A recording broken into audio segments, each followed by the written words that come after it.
Assalomu alaykum, kanalimiz obunachilari va tomoshabinlar. Sizlarni kanalimda ko'rib turganimdan xursandman. Xo'p, bugungi mavzuyimiz sarimsoqning foydalari va shifobaxsh xususiyatlari. Sarimsoqni yeb yurishning foydasi.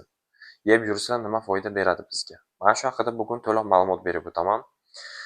Xo'p, tabiat bizga shunchalik ko'p dorivor ne'matlar berganki, bular ichida sarimsoq ham alohida o'rinda turadi. Sarimsoq oddiy mahsulotdek tuyulishi mumkin. Lekin uni foydalari juda ko'p hisoblanadi. U nafaqat oshxonada, balki tabobatda ham juda qadrlanadi. Qadim zamonlardan buyon insonlar sarimsoqni turli kasalliklarni davolashda va oldini olish uchun ishlatib kelishgan. Xo'sh, sarimsoq organizmga qanday ta'sir qiladi? Doimiy yeb yursak, qanday foyda beradi bizga? Bugun mana shuni to'liq bilib olamiz. Bugungi mavzuyimizni boshlashdan oldin, iltimos, aziz tomoshabinlar, kanalimizga obuna bo'lib qo'ying, shu kichkina mehnatimizni qadrlagan holda. Birinchisi, albatta, immunitetni mustahkamlab, shamollashga qarshi kurashishda yordam beradi.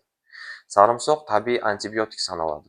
Uning tarkibida alitsin deb ataluvchi kuchli modda mavjud bo'lib, u bakteriyalar va viruslarga qarshi samarali kurashishga yordam beradi. Shu sababli sarimsoqni shamollash va gripp kabi kasalliklarni oldini olish va davolashda juda foydali hisoblanadi. Masalan, agar siz har kuni bitta, ikkita bo'lak sarimsoq iste'mol qilsangiz, immunitetingiz mustahkam bo'ladi va organizmingiz viruslarga juda chidamli bo'ladi. Bu borada buyuk tabib Abu Ali ibn Sino ham sarimsoqning inson organizmi uchun foydasini alohida ta'kidlab o'tgan.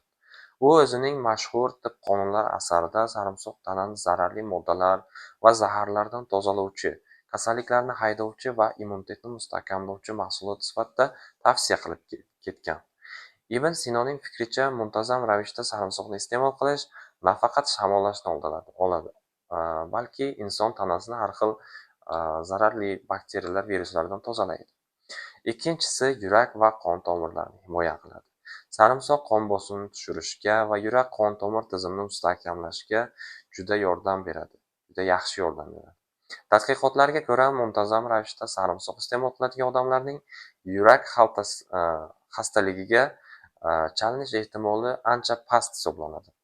Sarimsoq qon tomirlarini kengaytirib beradi, qondagi zararli xolesterinni kamaytirishga yordam beradi, qon bosimini me'yorda ushlab turishga yordam beradi va albatta, mana shu videoyimda aytib o'tganman, sarimsoq qonni suyultirishga katta yordam beradi. Ibn Sino ham sarimsoqni yurak uchun foydali deb hisoblagan, o'zining tib qonunlar asarida yozib qoldirgan. U o'z asarlarida sarimsoqni qonni tozalash, yurak urishini tartibga solish va tomirlarni mustahkamlash, yana qonni suyultirish xususiyatiga ega ekanligini yozib qoldirgan. Shuning uchun yurak kasalliklarining oldini olishni istaganlar taomlaringizga muntazam ravishda sarimsoqni qo'shishingiz albatta tavsiya etiladi. Uchinchi, oshqozon va ichak faoliyatini yaxshilaydi. Sarimsoq hazm qilish jarayonini yaxshilaydi va ichaklardagi zararli bakteriyalarni yo'q qilishga yordam beradi. Ayniqsa, ichak parazitlari, ya'ni gijjalar va ovqat hazm qilish muammolari bilan bog'liq kasalliklarda sarimsoq tabiiy davo vositasi bo'la oladi.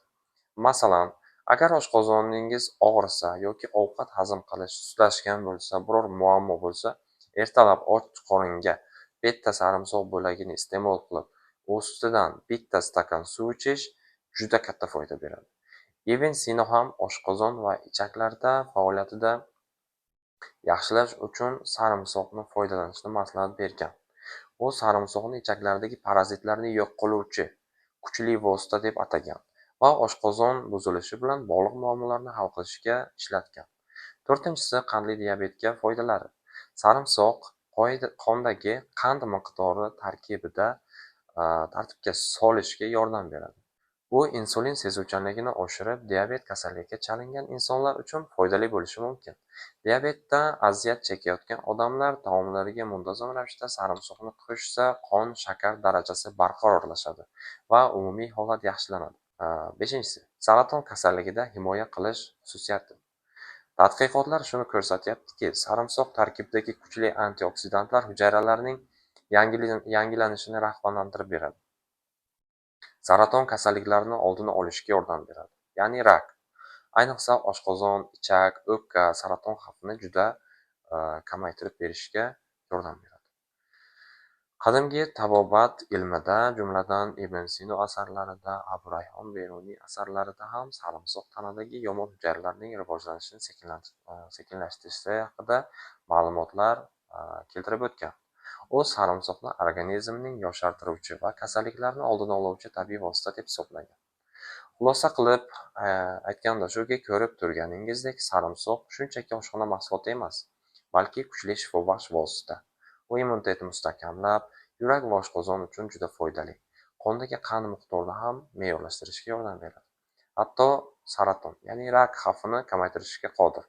Buyuk tabib Ibn Sino, ya'ni chet davlatlarda Avitsena deb atashadi, sarimsoqni tananing tabiiy himoyachisi deb atab asarlariga yozib ketgan va undan bir qancha kasalliklarni davolashda foydalangan. Eng muhimi, sarimsoqdan to'g'ri foydalanish kerak. Uni tabiiy davo sifatida qo'llash kerak. Agar siz sarimsoqni iste'mol qilish yoki undan foydali retseptlar tayyorlash bo'yicha qiziqarli maslahatlar bilsangiz, izohlarda bo'lishing. Juda ko'pchilikka yordam bo'ladi. Sog'lom bo'ling va tabiiy mahsulotlar bilan hayotingizni yaxshilab boring. E'tiboringiz uchun katta rahmat. Kanalimizga obuna bo'lib, layk va tugmasini bosib qo'yishni unutmang.